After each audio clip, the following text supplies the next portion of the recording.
So friends, आज general affairs RR general affairs की इस नेक्स्ट सेशन में आप सभी का स्वागत है। आज हम फिजिक्स के टॉपिक को छोड़कर अपने जो भी इस चैनल के जितने भी डायमेंशंस हमने पहले विचार किए थे उन पर हम काम करेंगे। आज हम पॉलिटी यानी राज्य व्यवस्था के एक बहुत ही महत्वपूर्ण टॉपिक पर चर्चा करेंगे। हालांकि ये टॉपिक भारतीय संविधान ये कोई छोटा टॉपिक नहीं है, बहुत बड़ा टॉपिक है। और इस टॉपिक के अंदर इतनी सारे प्रावधान है, इतनी घटनाएं घटी है हमारे संविधान में कि हमारे देश को समझने में ये बहुत बड़ा रोल प्ले अदा करता है, क्योंकि हमारा देश इसी से चलता है। हमारे देश में रूल ऑफ लॉ चलता है, यानी कि विधि का शासन।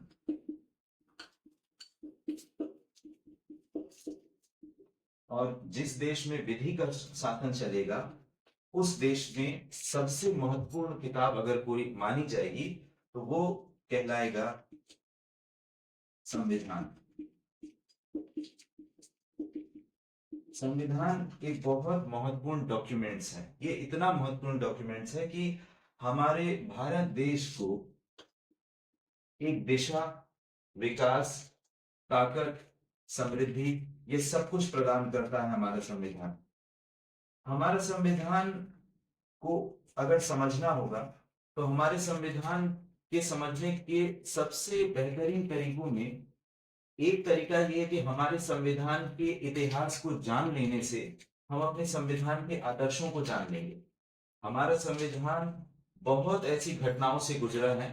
अगर हम उन घटनाओं पर ही विचार करके इसे समझने की कोशिश करें तो हम अपने संविधान को, भारतीय संविधान को अच्छे से समझ सकते हैं। फिर हमारे संविधान में ऐसे बहुत सारी घटनाएं हैं जो हमारे संविधान को समझने में बहुत बड़ा रोल प्ले करते हैं। तो आज हम अपने इस क्लास में पॉलिटी के एक सेगमेंट को और उस सेगमेंट के भी एक बहुत छोटे से पार्ट को हम कंप्लीट करने की कोशिश करेंगे। हालांकि मैं अभी भारतीय संविधान के एक बहुत महत्वपूर्ण घटनाओं पर बात करूंगा और वो एक ऐसी घटना है जो हमारे संविधान को ये दर्शाती है कि हमारा संविधान एक जीवन डॉक्यूमेंट्स है, एक लाइव है। हमारा संविधान एक लाइव डॉक्यूमेंट्स है, एक जीवित डॉक्यूमेंट्स है, क्योंकि हमारे संविधान में जितने भी घटनाएं हुए हैं वो घटनाएं ऐसी हैं कि हमारे संविधान को मैच्योरिटी प्रदान की है। हमारा संविधान बिल्कुल एक शिशु की भांति बड़ा हुआ है, अपने आसपास के अनुभवों को देखते हुए, अपने में बदलाव लाते हुए। तो उसी तरीके से हम अपने संविधान के बहुत सारी महत्वपूर्ण घटनाओं पर बात करेंगे, जिनमें से आज मैं आप लोगों के सामने एक छोटी सी घटना है। हालांकि वो घटना हमारे संविधान को यह बताती है कि हमारा संविधान एक जीवन डॉक्यूमेंट है, एक लाइव डॉक्यूमेंट है।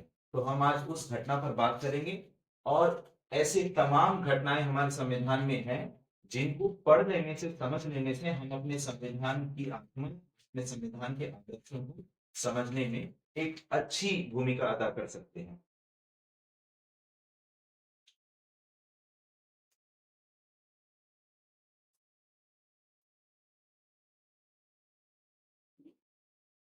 देखिए, बहुत सारे लोगों के लिए अपने जीवन में कुछ आदर्श के रूप में कुछ ग्रंथ होते हैं, जैसे कि मुस्लिमों के लिए कुरान ग्रंथ होता है, हिंदुओं के लिए श्रीमद् भागवत गीता ग्रंथ होती है, ईसाइयों के लिए बाइबल ग्रंथ होती है और सिखों के लिए गुरु ग्रंथ साहिब। इन सबों के लिए सम्मान सभी को रहना चाहिए। लेकिन हम जिस देश में रहते हैं उस देश में विधि का शासन चलता है, रूल ऑफ लॉ चलता है। इसीलिए इस देश में जो सबसे महत्वपूर्ण डॉक्यूमेंट्स अगर कोई है तो वो है हमारे देश का संविधान, भारतीय संविधान। ये संविधान जब बना था और बनने के क्रम में बहुत सारे विचारों से इसे जूझना पड़ा। हमारे देश की संविधान सभा जो थी,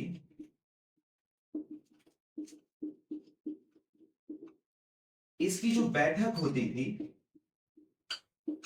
इस बैठक में जितने भी सदस्य थे वो हमारे भारतीय संविधान की रूपरेखा तैयार करने में अपनी भूमिका अदा कर रहे थे।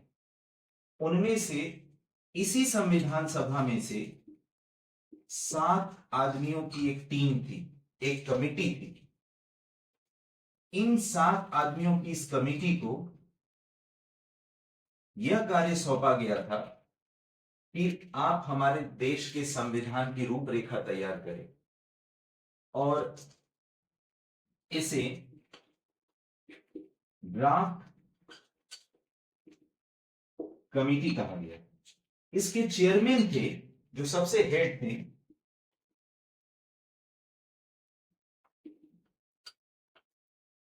Doctor B.R. अंबेडकर। इन सातों ने मिलकर हमारे देश के संविधान की रचना प्रकट की और उस रचना पर देश की संविधान सभा की जो बैठक होती थी, उस रचना के सभी प्रावधानों पे बहस की जाती थी। और ऐसे करते करते 2 साल 11 महीने और 18 दिन में हमारे देश का संविधान तैयार हुआ। लगभग 64 लाख रुपए खर्च हुए और संविधान सभा ने 26 नवंबर 1949 को इस देश का संविधान अपना लिया और हमारे देश का संविधान पूर्ण रूप से लागू हुआ 26 जनवरी 1950 को। 26 नवंबर 1949 को देश का संविधान बनकर तैयार हुआ और इसी दिन संविधान सभा ने हमारे देश के महान डॉक्यूमेंट्स को एक्सेप्ट कर लिया और कुछ प्रावधान संविधान के उसी समय लागू हो गए और बाकी जितने भी प्रावधान थे 26 जनवरी 1950 को संविधान के पूरे प्रावधान हमारे देश में लागू हो गए। ये जो हमारा संविधान है, बहुत सारी मुसीबतों से जूझकर आगे बढ़कर अपने आप को मैच्योर किया है, क्योंकि ये बहुत सारे खतरों से अपने अनुभवों को जिया है। देश का संविधान इतना महान डॉक्यूमेंट्स है, ये जीवंत इसीलिए कहा जाता है क्योंकि इसने अपने आसपास के अनुभव से अपने में बदलाव लाया है और यह बदलाव हमारे देश की जनता की आकांक्षाओं का प्रतीक था। हमारे देश की जनता के लिए देश में बहुत सारे धर्मों के लोग, अलग अलग पंथ के लोग, अलग अलग वर्ण के लोग, अलग अलग विचारों के लोग रहते थे। उन सबों के लिए आजादी के मायने अलग अलग थे। गरीबों के लिए आजादी के मायने जीवन स्तर अच्छा हो, ऐसी सरकार हमारे देश में आई। जो महिलाएं थी, उनके लिए आजादी के मायने बंदिशों से मुक्ति थी, ताकि वो भी अपना विकास कर सके और देश में अपना योगदान दे सके। किसानों के लिए आजादी के मायने कर्जदारों से मुक्ति, जमींदारी प्रथा से मुक्ति थी। सबके लिए आजादी के मायने अलग अलग थे। इसीलिए जब जब संविधान के सामने ऐसी चुनौतियां आई, संविधान में कुछ बदलाव किए गए। मैं आपको इसी इंसिडेंट में एक बहुत महत्वपूर्ण घटना अब बताने जा रहा हूं। मैंने कुछ बैकग्राउंड पहले ही संविधान के आप लोगों के सामने बांध दिया और अब मैं उस घटना को बताने जा रहा हूं जो यह बताएगा कि हमारे देश का संविधान जीवंत डॉक्यूमेंट्स है और उसका पहला प्रमाण मैं देने जा रहा हूं।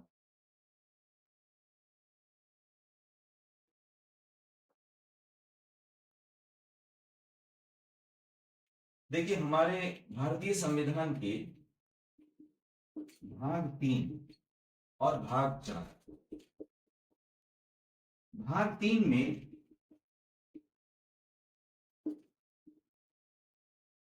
फंडामेंटल राइट्स, मूल अधिकार,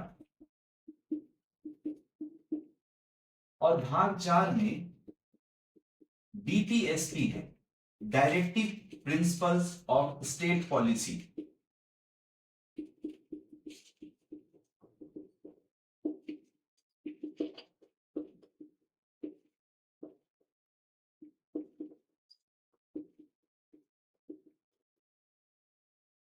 स्टेट पॉलिसी हिंदी में से कहेंगे राज्य के नीति निदेशक तत्व। भाग 3 में आर्टिकल 12 से लेकर 35 तक मूल अधिकार है, जिसे अन्य शब्दों में मौलिक अधिकार भी कहते हैं। और डीपीएसपी हमारे संविधान के भाग 4 में है, और भाग 4 का आर्टिकल 36 से 51 तक के आर्टिकल्स को कहते हैं राज्य के नीति निदेशक तत्व। अब देखिए, संविधान सभा ने जब भाग 3 को इंट्रोड्यूस किया और जब भाग 4 को इंट्रोड्यूस किया, उन्हें पता था कि आगे जाकर भाग 3 और भाग 4 के बीच में विरोधाभास उत्पन्न होगा, क्योंकि भाग 3 नागरिकों के लिए है, नागरिकों के अधिकारों की सुरक्षा की गारंटी देता है। मूल अधिकार 12 से 35 तक है, और इसमें एक ऐसा आर्टिकल है जिसे डॉक्टर भीमराव अंबेडकर ने संविधान की आत्मा कहा, वो है आर्टिकल 32। आर्टिकल 32 को कहते हैं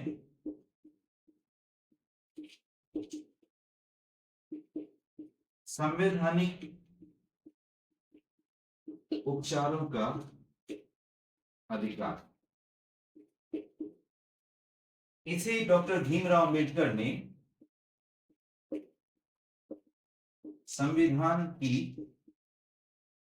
आत्मा कहा, क्योंकि ये आर्टिकल अपने आप में एक ऐसा आर्टिकल है जो अन्य बाकी मूल अधिकारों को सुरक्षा प्रदान करता है। अनुच्छेद 32 यह कहता है कि यदि कोई भी कानून, कोई भी नियम मूल अधिकार को चोट पहुंचाएगा, आप अनुच्छेद 32 का सहारा लेकर सीधा सुप्रीम कोर्ट जा सकते हैं, और सुप्रीम कोर्ट आपके मूल अधिकार की रक्षा करेगा। क्योंकि केवल मूल अधिकार दे देने पर मूल अधिकारों की रक्षा नहीं हो जाएगी। मूल अधिकार तब तक जीवंत बने रहेंगे जब तक उसकी सुरक्षा करने वाला कोई एक और मूल अधिकार हो। तो अनुच्छेद 32, जिसे संविधान की आत्मा डॉक्टर भीमराव अंबेडकर ने कहा, अनुच्छेद 32 में यह कहा गया है कि अगर कोई भी नियम, कोई भी विधि आपके मूल अधिकार को चोट पहुंचाती है, तो आप सर्वोच्च न्यायालय जाकर अपने मूल अधिकार की रक्षा की मांग कर सकते हैं। ठीक। और भाग 4 में लिखा गया है कि राज्य के नीति निदेशक तत्व हैं।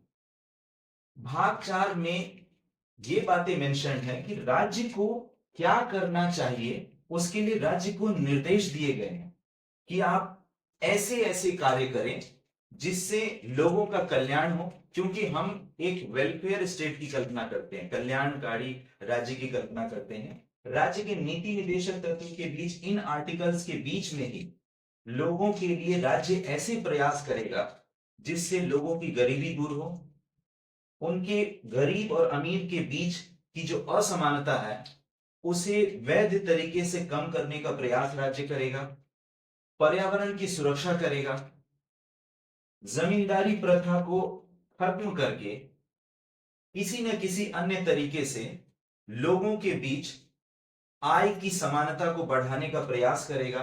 यानी कि राज्य को संविधान ने कुछ निर्देश दिए हैं, कुछ गाइडलाइंस दिए हैं, ताकि हम एक वेलफेयर स्टेट की कल्पना कर सके, वेलफेयर स्टेट की कल्पना कर सके और उस पर काम कर सके। लेकिन कई बार ऐसा होता था कि फंडामेंटल राइट्स और directive principle of state policies के बीच में विरोधाभास आ जाते थे। ये होता था क्यों? देखिए,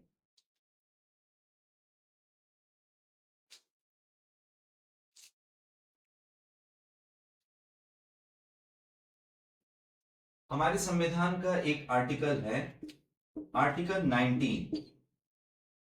इसके अंदर A B C D E F G इतने सारे प्रावधान दिए गए हैं। अनुच्छेद 19 के ही तहत संपत्ति का अधिकार दिया गया है।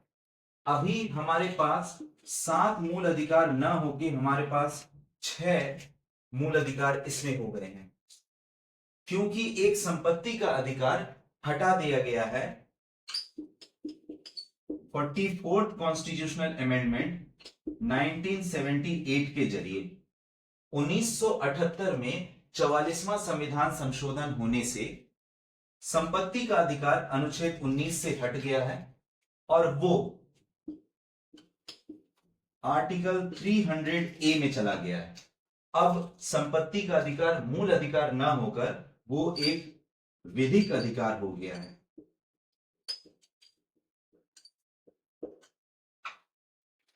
यानी कि यदि आपसे संपत्ति का अधिग्रहण राज्य कर लेती है, संपत्ति ले ली जाती है जन कल्याण के लिए, तो आप अनुच्छेद 32 का सहारा लेकर सर्वोच्च न्यायालय नहीं जा सकते हैं अपनी संपत्ति की सुरक्षा के लिए।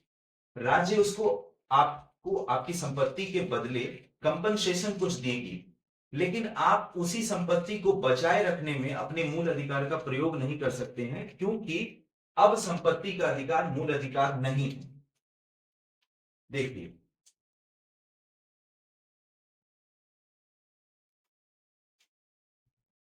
पंडित जवाहरलाल नेहरू जी के सामने मुसीबत ये थी कि जब वो देश के प्रथम प्रधानमंत्री के रूप में अपना पद ग्रहण किए, उनके सामने मुसीबत थी कि किसी भी तरीके से लैंड रिफॉर्म्स किए जाए।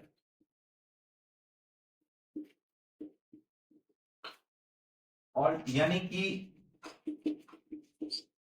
जमीन के नियमों में सुधार किए जाए और कोशिश किए जाए कि असमानता को खत्म किया जाए। समानता को कोशिश कर रहे थे कि खत्म किया जाए, पूरी तरीके से तो संभव नहीं है, पर प्रयास ऐसा करे। तो जब भी लैंड रिफॉर्म्स की कुछ कोशिशें करने की बातें अगर की जाती थी, तो फंडामेंटल राइट्स आर्टिकल 32 के तहत कोई भी व्यक्ति सर्वोच्च न्यायालय जाकर उन कानूनों को सीधे चुनौती दे देता था कि मेरी संपत्ति के अधिकार का हनन हुआ है, क्योंकि संपत्ति का अधिकार तब तक आर्टिकल 19 के तहत था। और ये बातें हो रही है 1950 के 50 से 51 के बीच। इस समय अगर किसी भी व्यक्ति के संपत्ति का अधिग्रहण करने का प्रयास राज्य अगर करती थी, तो वह व्यक्ति अनुच्छेद 32 का सहारा लेकर अपने मूल अधिकार, क्योंकि संपत्ति का अधिकार अनुच्छेद 19 के तहत मूल अधिकार के तहत आता है, उस वक्त की मैं बात कर रहा हूं, तो 32 के तहत वह 19 की सुरक्षा 19 को प्राप्त करने के लिए, 19 में संपत्ति के अधिकार की सुरक्षा की गारंटी दी गई है, उसके लिए उसकी मांग करने के लिए वो अनुच्छेद 32 का सहारा लेकर सीधे सर्वोच्च न्यायालय जाता था और सर्वोच्च न्यायालय उन कानूनों को रद्द कर देता। इसीलिए अब जब जवाहरलाल नेहरू जी के सामने यह समस्या थी, तो उन्होंने इन प्रावधानों से बचाव के लिए उन्होंने एक बहुत ही बड़ा बदलाव हमारे संविधान में लाया, और वो हमारे संविधान का पहला बदलाव था, यानी कि फर्स्ट कॉन्स्टिट्यूशनल अमेंडमेंट 1951, प्रथम संविधान संशोधन 1951। मैंने आपसे कहा था ना कि हमारा संविधान एक जीवंत डॉक्यूमेंट है, ये उसका प्रमाण है। हमारा संविधान आसपास के अनुभवों से अपने आप को बदलने का प्रयास करता है। 1951 में जवाहरलाल नेहरू जी की सरकार ने पहला संविधान संशोधन कर डाला, और उसके तहत 1951 में पहले संविधान संशोधन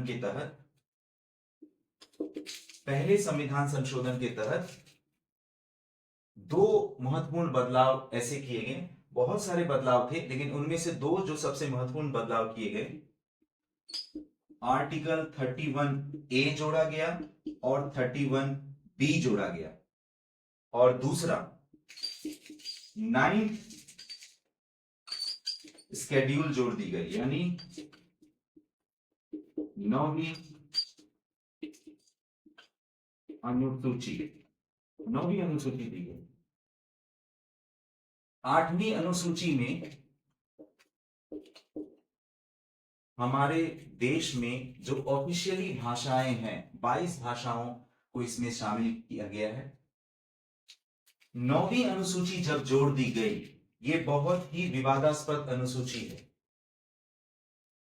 इन दोनों के प्रयोग से कई ऐसे कानूनों को इन दोनों के प्रयोग से कई ऐसे कानूनों को सुरक्षा प्रदान की गई। और किससे सुरक्षा?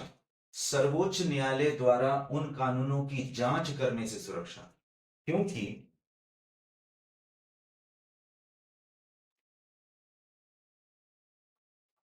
आर्टिकल 31 के तहत 5 तरह के कानून, 5 कानूनों को आर्टिकल 14 और 19 से सुरक्षा मिलती है। ये 5 कानून कैसे होंगे? राज्य द्वारा संपत्ति का अधिग्रहण कर लिया जाना। वो अधिग्रहण का मतलब संपत्ति राज्य ले लेगी, लेकिन जन कल्याण के लिए। दूसरा, या तो राज्य द्वारा संपत्ति का मैनेजमेंट किया जाना। कोई माइन है, कोल माइंस है, या फिर किसी भी तरीके का आयरन माइंस है, उस माइन को लीज पर लेकर उसका मैनेजमेंट करना। इस तरह के 5 ऐसे कानून हैं, उनको आर्टिकल 14 और 19 के तहत आप न्यायालय में चुनौती नहीं दे सकते कि राज्य ने हमारे संपत्ति का अधिग्रहण कर लिया है, क्योंकि सर्वोच्च न्यायालय के पास जुडिशियल रिव्यू की शक्ति है, न्यायिक समीक्षा। सर्वोच्च न्यायालय कानूनों की जांच कर सकती है कि वे कानून संविधान से सुसंगत है या नहीं है, वे कानून मूल अधिकार को चोट पहुंचा रहे हैं कि नहीं। इस आर्टिकल के मदद से उन 5 कानूनों को, जिनके लिए जो जमींदारी प्रथा को खत्म करने सबके लिए लाया गया था, उन्हें 14 और 19 से बचाव मिला। और 31 का बी, इसके तहत याद रखिएगा 31 के बी का दायरा बहुत बड़ा है। इसका दायरा केवल 5 कानून तक है, लेकिन 31 के बी में यह लिख दिया गया कि जो भी कानून 9वीं अनुसूची में डाल दिया जाएगा, जितने भी कानून होंगे, उन सभी कानूनों की न्यायिक समीक्षा नहीं हो सकती। 31 के बी के तहत ऐसे प्रावधान कर दिए गए कि 9वीं अनुसूची के अंदर जिन कानूनों को सरकारें डाल देगी, उन कानूनों की न्यायिक समीक्षा नहीं हो सकती। यानी कि सर्वोच्च न्यायालय उन कानूनों की जांच नहीं कर सकता, क्योंकि लैंड रिफॉर्म्स करना था। क्योंकि राज्य के नीति निदेशक तत्व में यह बातें कही गई है कि राज्य प्रयास करेगा कि सभी लोगों को आय की समानता लगभग उनमें बनी रहे, शिक्षा का स्तर उनमें बढ़े, स्वास्थ्य की देखभाल की जिम्मेदारी राज्य करे, उनके पोषण, उनके न्यूट्रिशन की देखभाल राज्य करे। राज्य ऐसा प्रयास करेगा। और उन प्रयासों के लिए जब राज्य कुछ ऐसे कानून बनाने का प्रयास करता था, जैसे कि जमींदारी प्रथा हटाने का प्रयास करता था, किसी संपत्ति को अधिग्रहण करने का प्रयास करता था, ऐसे सूरत में मूल अधिकार सीधे उन कानूनों के सामने खड़े हो जाते थे और उन कानूनों को सर्वोच्च न्यायालय के द्वारा निरस्त कर दिया जाता था, क्योंकि मूल अधिकार की सुरक्षा की गारंटी सर्वोच्च न्यायालय ने ली है और वो न्यायिक समीक्षा करके उन कानूनों की जांच करती है।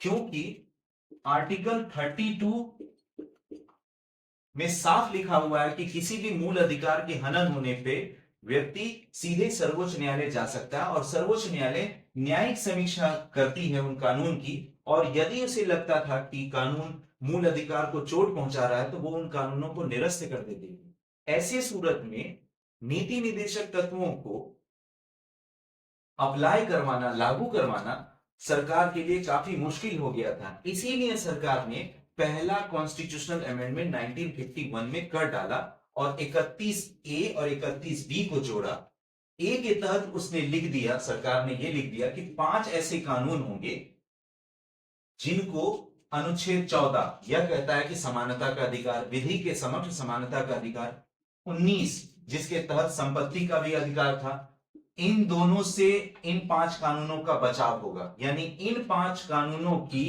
न्यायिक समीक्षा नहीं हो सकती, न्यायिक समीक्षा नहीं की जा सकेगी सुप्रीम कोर्ट के द्वारा। और अनुच्छेद 31 के बी में लिख डाला कि 9वीं अनुसूची के तहत जितने भी कानून सरकार 9वीं अनुसूची में डाल देगी, उन कानूनों की न्यायिक समीक्षा नहीं हो सकती।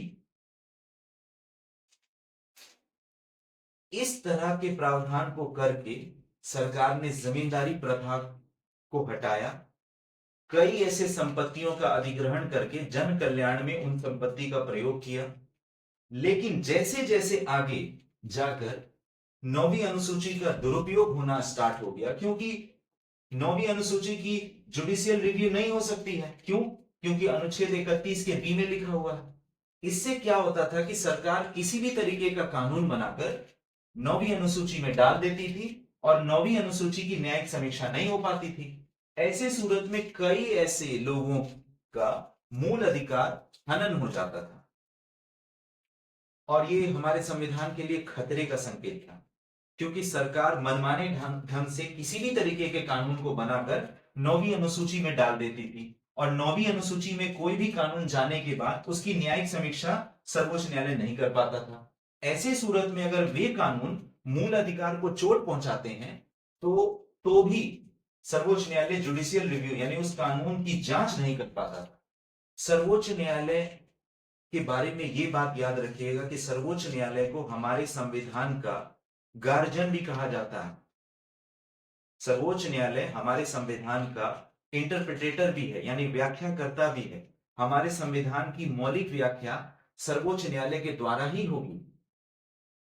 अनुच्छेद 21 के तहत जीवन जीने का अधिकार है, पर सर्वोच्च न्यायालय ने इसकी व्याख्या को और बृहद किया है।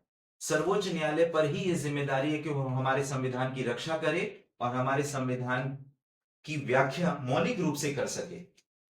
तो जब हमारे सर्वोच्च न्यायालय से ये ताकत ही छीन रही है तो वो कैसे हमारे संविधान की रक्षा कर पाएगी? और 9वीं अनुसूची एक ऐसी अनुसूची बन गई थी कि इसमें किसी भी कानून को डालने पर उस कानून का जुडिशियल रिव्यू नहीं हो पाता है, क्योंकि 31 का बी ये बात कहता है। ऐसे सूरत में आगे जाकर जब 9वीं अनुसूची का दुरुपयोग होने लगा, तब सर्वोच्च न्यायालय ने एक डिसीजन लिया।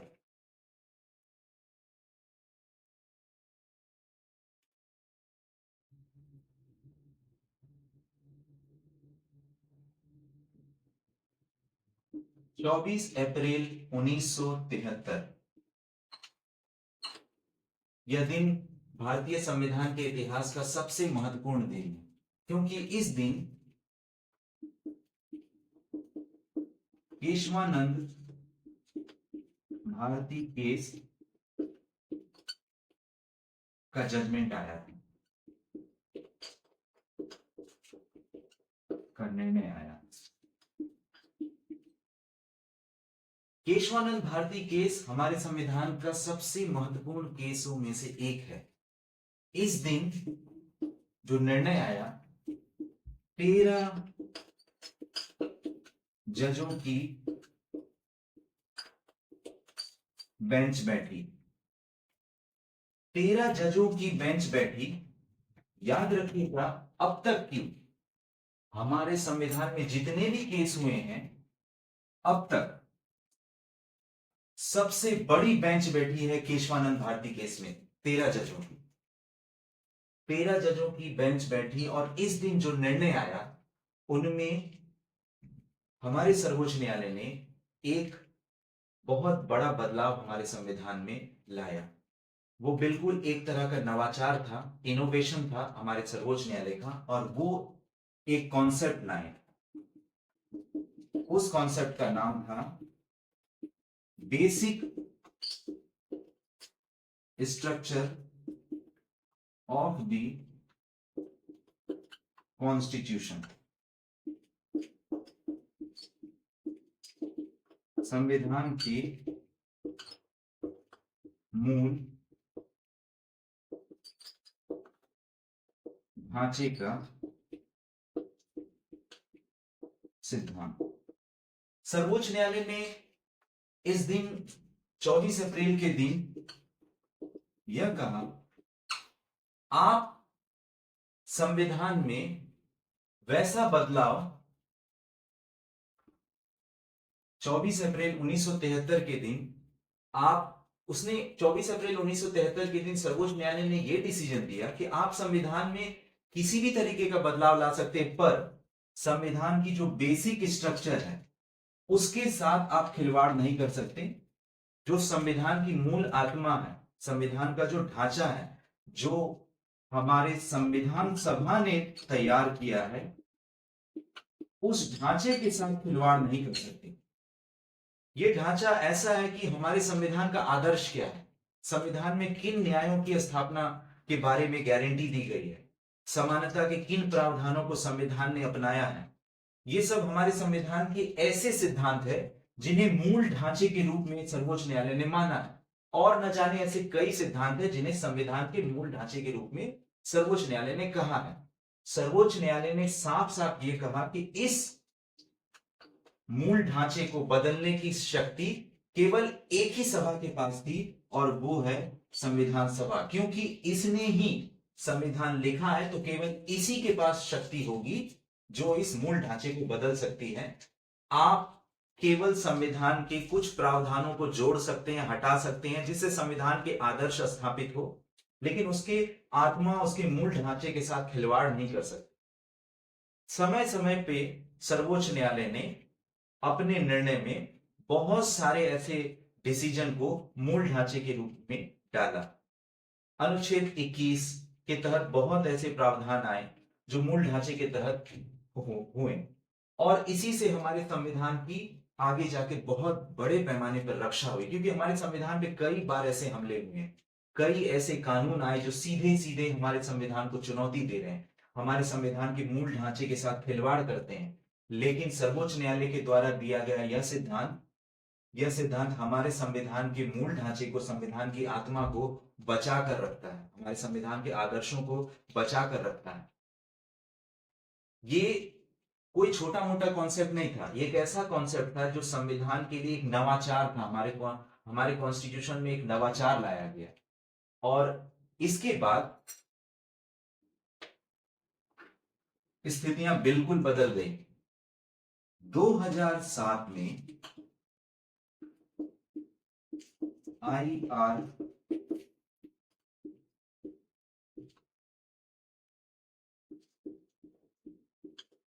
कोयलू केस हुआ, IR कोयलू केस हुआ। इस केस में IR कोयलू केस हुआ। इस केस में सर्वोच्च न्यायालय ने कहा 24 अप्रैल 1973 के बाद जितने भी कानून 9वीं अनुसूची में डाले गए हैं, और 24 अप्रैल 1973 के पहले जितने भी कानून 9वीं अनुसूची में डाले गए थे, इनकी न्यायिक समीक्षा भले ना हो, लेकिन इन सब की न्यायिक समीक्षा हो सकती है। यानी कि अब स्थिति यह है कि 24 अप्रैल 1973 के बाद 9वीं अनुसूची में जितने भी कानून डाले गए हैं, उन कानूनों की जांच सर्वोच्च न्यायालय कर सकता है, यानी न्यायिक समीक्षा हो सकती है। और खुद सर्वोच्च न्यायालय ने यह भी कहा कि ये जो न्यायिक समीक्षा है, ये हमारे संविधान का मूल ढांचा है, आप इसे छीन नहीं सकते। तो आज वर्तमान स्थिति यह है कि 24 अप्रैल 1973 के बाद जितने भी कानून 9वीं अनुसूची में डाले गए हैं, उन कानूनों की न्यायिक समीक्षा हो सकती है, और 24 अप्रैल 1973 के पहले जितने कानून 9वीं अनुसूची में डाले गए हैं, उन कानूनों की न्यायिक समीक्षा नहीं हो सकती है। तो देखा जाए तो सर्वोच्च न्यायालय ने अपने निर्णय से संविधान को बचाया। अब आप सोचिए कि जो घटनाएं संविधान में घट रही हैं, जैसे मैंने पहले संविधान संशोधन के बारे में बताया, 1951 में पहला संविधान संशोधन हुआ, और उसके तहत जो जो प्रावधान संविधान में जोड़े गए, उनमें जो मुख्य बातें थी वो मैंने आपको बताई। और इस तरीके से आप देख रहे हैं हमारा संविधान एक जीवंत डॉक्यूमेंट है। हमारे संविधान में बदलाव आते हैं, संविधान आसपास के अनुभवों से सीखता है, संविधान की रक्षा करने की जिम्मेदारी सर्वोच्च न्यायालय को दी गई है। और वो सर्वोच्च न्यायालय जब जब मौका मिला तो सर्वोच्च न्यायालय ने अपने निर्णय में हमारे संविधान की रक्षा की। तो आई.आर. कोएल्हो केस एक बहुत महत्वपूर्ण केस है। 24 अप्रैल 1973 के दिन का निर्णय तो अपने आप में लैंडमार्क निर्णय है, लेकिन ये भी केस कोई आम केस नहीं है। इस केस में सर्वोच्च न्यायालय ने न्यायिक समीक्षा की ताकत को 9वीं अनुसूची के ऊपर रखा और कहा कि 24 अप्रैल 1973 के बाद के जितने कानून 9वीं अनुसूची में डाले गए हैं उनकी भी न्यायिक समीक्षा हो सकती है। सरकारें किसी भी तरीके का कानून बनाकर 9वीं अनुसूची में डाल दें तो भी सर्वोच्च न्यायालय के पास पावर है कि उन कानूनों की जांच कर सकती है, ताकि सरकारें मनमाने ढंग से कोई ऐसा बदलाव ना कर दे जिसकी वजह से हमारे संविधान की आत्मा पर चोट लगे, हमारे संविधान के आदर्शों के साथ खिलवाड़ हो। तो मेरा ये क्लास बताने का पर्पज ये था कि हम देखिए पॉलिटी में कई ऐसे निर्णय होते हैं, कई ऐसे घटनाएं हैं हमारे संविधान में जो हमारे संविधान को समझने में बेहतरीन समझ हमारे विकसित करते हैं और ये बातें याद रखने वाली हैं। हालांकि मैंने जितने भी प्रावधानों को बहुत बेसिक तरीके से बताया है, हालांकि इन प्रावधानों के विस्तृत रूप में आगे भी कभी कभी बताया करूंगा। फिलहाल आप इन बातों को जान के रखिए कि अभी हमारे संविधान की स्थिति जुडिशियल रिव्यू के मामले में क्या है, न्यायिक समीक्षा के मामले में क्या है। हमारा सर्वोच्च न्यायालय पूरी दुनिया में बहुत ताकतवर न्यायालय के रूप में जाना जाता है और उसने हमारे संविधान की रक्षा बहुत ऐसे ऐसे मौके पे की है जब उसकी सच में उसकी महत्वाकांक्षा, उसकी सच में उसकी जरूरत पता चलती थी और सर्वोच्च न्यायालय ने ऐसा करके दिखाया और हमारे संविधान की रक्षा करने के लिए उसने आगे आकर, समाज में आगे आकर अपनी भूमिका को अदा किया। तो इन सब बातों के साथ मैं इस क्लास को अब बाइंड अप करना चाहूंगा। फिलहाल इन सब प्रावधानों को अगर आप नोट डाउन कर चुके होंगे तो बहुत अच्छी बात है और फिलहाल आप अपने माइंड में भी इस बात को सेट कर लीजिए। और अभी जो क्लासेस मैंने ली हैं ये क्लासेस एक बेसिक रफ क्लासेस चल रही है ताकि आपको किसी भी सब्जेक्ट्स को समझने के रूप में जो समझ है वो विकसित हो। जैसे कुछ दिन पहले तक मैं फिजिक्स की क्लासेस ले रहा था और अब मैं एक दो क्लासेस पॉलिटी की लूंगा, फिर ऐसे करके अलग अलग सब्जेक्ट्स पे क्लासेस लूंगा और उन क्लासेस के जरिए आप किसी भी सब्जेक्ट के बेसिक नीड में चाहिए उन चीजों पे आप गौर कर सकते हैं। So thank you.